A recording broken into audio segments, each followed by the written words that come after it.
Love marriage वाली बहू। सुबह का वक्त था और सरला जी काफी उदास चेहरा लिए हुए पार्क में बैठी हुई थी। तभी उनकी सहेली सुमन वहां पर आती है। क्या हुआ सरला जी, आज मॉर्निंग वॉक करने का इरादा नहीं है क्या? इस तरह चुपचाप क्यों बैठी हैं? आई तो थी ये सोचकर कि पार्क में जाकर थोड़ी देर पहले टहल लूंगी, लेकिन क्या करूं, मन ही नहीं कर रहा। अरे सब ठीक है, तो इतनी परेशान क्यों नजर आ रही है? नहीं नहीं, ऐसी तो कोई बात नहीं है, सब ठीक है। अरे भाई, अब तो आपको खुश नजर आना चाहिए। अभी कुछ महीने पहले तो बेटे की शादी हुई है, घर में नई बहू आई है, आपके चेहरे पर तो रौनक नजर आनी चाहिए। अरे छोड़ो भी, आजकल की बहुओं के बारे में क्या बताऊं आपको। क्यों, क्या हुआ बहन जी, कोई परेशानी है क्या? कुछ किया क्या बहू रानी ने? अरे भाई, अभी तो शादी को 6 महीने हुए हैं। अब आपसे क्या छुपाना, आप तो जानती है मेरे बेटे ने लव मैरिज की है और मुझे ना इन लव मैरिज वाली बहुओं पर बिल्कुल भरोसा नहीं। ना जाने कब मेरे बेटे के कान भर दे। अरे लेकिन सरला जी, आपके बहू बेटा तो आपके साथ ही रहते हैं, फिर आपको इस बात का डर क्यों है? पता नहीं क्यों बहन जी, अभी तो मुझे अपनी बेटी दीपाली की भी शादी करनी है। बस इसी बात को सोचकर परेशान रहती हूँ। ये लव मैरिज वाली बहू पता नहीं कितने दिन परिवार में एडजस्ट कर पाएगी। कल को अगर बेटे को लेकर दूसरी जगह चली गई तो क्या होगा?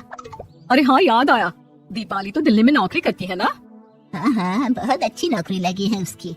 और आप किसी से कहना मत, अपने ऑफिस में साथ में काम करने वाला कोई लड़का उसे बहुत पसंद है, बता रही थी मुझे। लेकिन अभी तो आप कह रही थी कि आपको लव मैरिज और इन सब में भरोसा नहीं है। अरे तो क्या हुआ, जहाँ बेटी खुश रहे वहीं मैं खुश हूँ। और वैसे भी बेटी को तो दूसरे घर जाना है, वो लोग जाने और उनकी बहू जाने, मुझे तो बस अपनी बेटी का ब्याह करना है। अच्छा अच्छा, ठीक है ठीक है, जैसी आपकी मर्जी। लेकिन मुझे लगता है कि आप अपनी बहू के लिए कुछ ज्यादा ही सोच रही हैं। क्या पता वो वैसी ना हो जैसी आप समझ रही हो।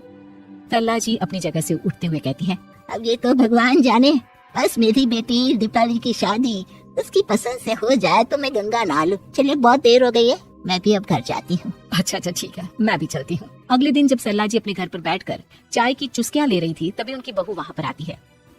मम्मी जी, मैंने एक जगह नौकरी के लिए अप्लाई किया था और वहाँ से सब कुछ पॉजिटिव आया है। मैं भी नौकरी करना चाहती हूँ ताकि घर के खर्चों में थोड़ा हाथ बटा सकूं। अरे बहू, तुम्हें नौकरी करने की क्या जरूरत है? मेरा बेटा अच्छा खासा कमाता है, क्या तुम्हें किसी बात की कोई कमी है? तभी सरला जी का बेटा वहाँ पर आता है। नहीं माँ, उसे किसी बात की कमी नहीं है, लेकिन वो इतनी पढ़ी लिखी है और अगर नौकरी करना चाहती है तो हमें उसे नौकरी करने देना चाहिए। कुछ पैसे घर में आएंगे, हम सबकी मदद हो जाएगी। तुम तो ऐसे कह रहे हो बेटा जैसे ये घर तुम्हारी पत्नी की कमाई पर ही चलता है।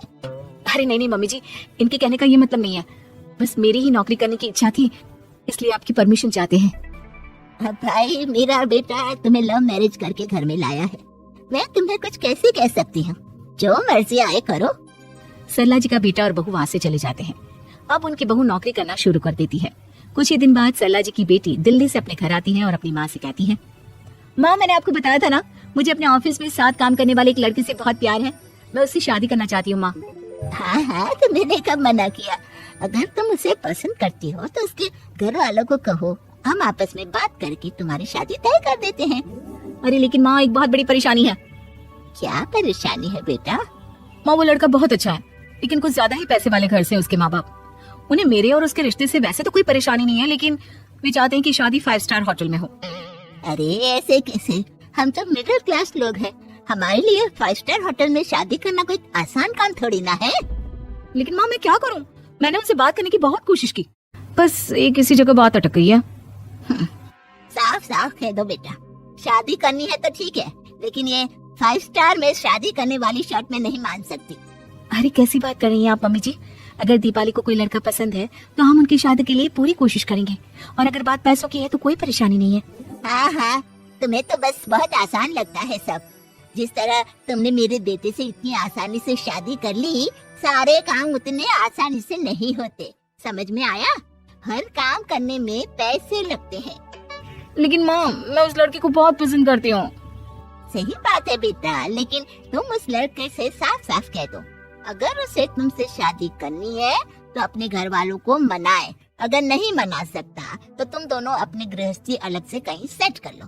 कोई जरूरत नहीं है अपने माँ बाप के साथ रहने की। मम्मी जी, ये आप क्या कह रही हैं? मैं भी तो आपकी बेटी के साथ लव मैरिज करके आई हूँ, अगर मैंने भी ऐसा ही किया होता तो? लो, अब तो मुझे उल्टा जवाब देने लगी। देखो बहू, मैं तुम्हारी सास हूँ, मुझसे ठीक से बात करो। लेकिन माँ, आप भाभी ठीक तो कह रही हैं। हाँ, अगर बात शादी के खर्च की है तो मैं उस लड़की से कुछ कह सकती हूँ, लेकिन उसे अपने घर वालों से अलग होने के लिए कहना, ये सही होगा क्या?